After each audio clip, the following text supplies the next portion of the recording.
Hello again, Knights fans, and welcome back to Stratus Arena inside the Rothman Center. I'm Ty Mead. Here's head coach Greg Herenda. Coach, since you last spoke with FDUKnights.com, you've only played once because we slowed down a little bit for finals, but a thrilling 91-89 overtime victory at Lafayette. Back and forth game, lots going on. Tell us a little bit about it. Well, anyone that watched it, listened, or even tried to follow it knows how crazy that game was. Early we played really good basketball. We were up 30-12 on their court, and then it got away from us. But I think we started fouling them, and the game was played really, really tight, and that's not to our advantage. And we put them to the line, I believe, 34, 36 times. But we got down late, came back. It was very, very reminiscent of our Towson game last year at Towson. Although we didn't have a lead down there, but we came back from an 18-point deficit. We were down 7 with 3 and change to go. In our huddle, the kids said, "We're going to win, Coach. We're fine. We're good."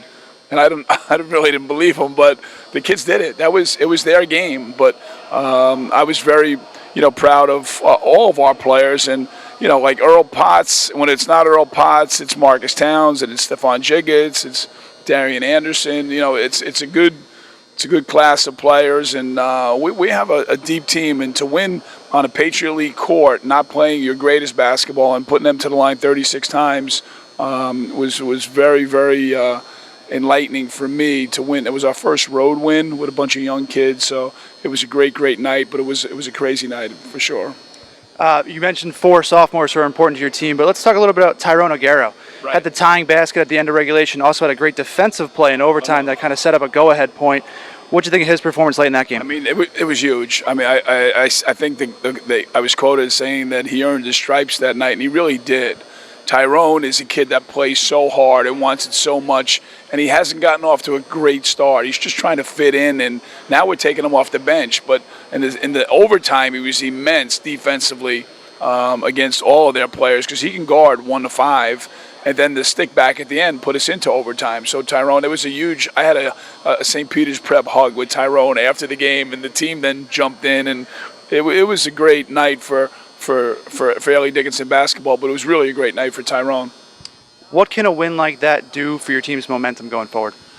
I just think it just keeps on.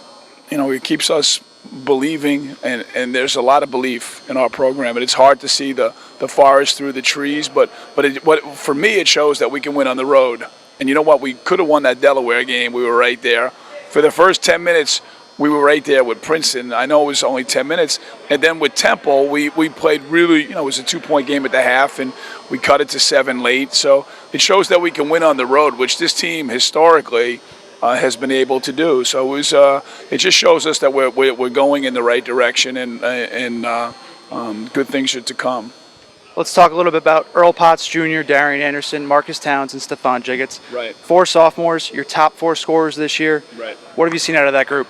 I mean, they're learning how to play together. They have a great synergy amongst them, and they all do different things. So at the end of the day, we've got guards that can shoot it, that can drive it, bigs that can step out. They're athletic, and they're young, and they've been through these wars. So they're going to be, together for another, I don't know, they're sophomores, so another 2.5, 3, like 3.5 years. So it's or 2.5 years.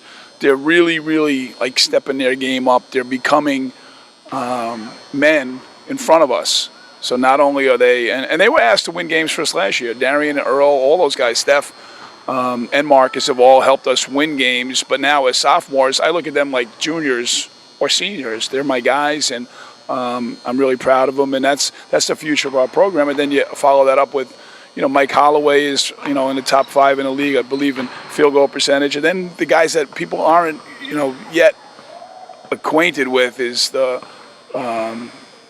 Darnell, Edge, Gassan Nemi, Dondre Roden. Those guys are going to be good players, but they're freshmen that are just kind of learning behind sophomores. So, yeah, I've said it before, Tom. I love the team. I love the challenge, and we're getting better every day. We had a great practice today, but we got a tough game tomorrow night. I don't know when we're taping this, but we got a tough game against Towson, and then we go to Rutgers. So it doesn't get easier, but I love the challenge, and so does my team. You mentioned Towson tomorrow night here at 8 p.m. Right. You can watch live on NEC Front Row or come on out to the game at doubleheader. Women's basketball playing at 5:30 against UMass Lowell. Before that, your old program, your old school, I should say. Yes. What do you see out of the Tigers? 7-3 CAA team. You beat them last year, 85-84 in a wild game. What do you expect this year? They're 7-3 and they rebound the ball. So our weakness, it's on paper, it's documented. We need to rebound the ball better and guard a little bit better. We play faster. It's really a great game to come out to because it's two contrasting styles. They're going to go inside and pound it, and we're going to run up and down the floor and try to steal it from them and put it in the basket.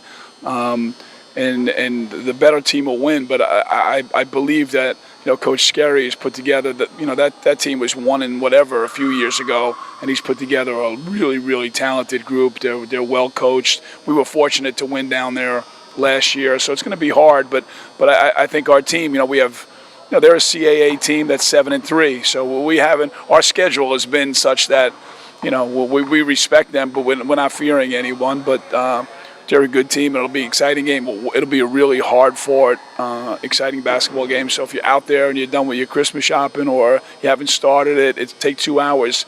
It's a late start, which I think is good. You can have dinner, hang out, and then come out and watch a great basketball game. All right, Coach, thank you very much for joining us. Good luck tomorrow night. We'll catch up with you probably next Tuesday in advance of the Rutgers game.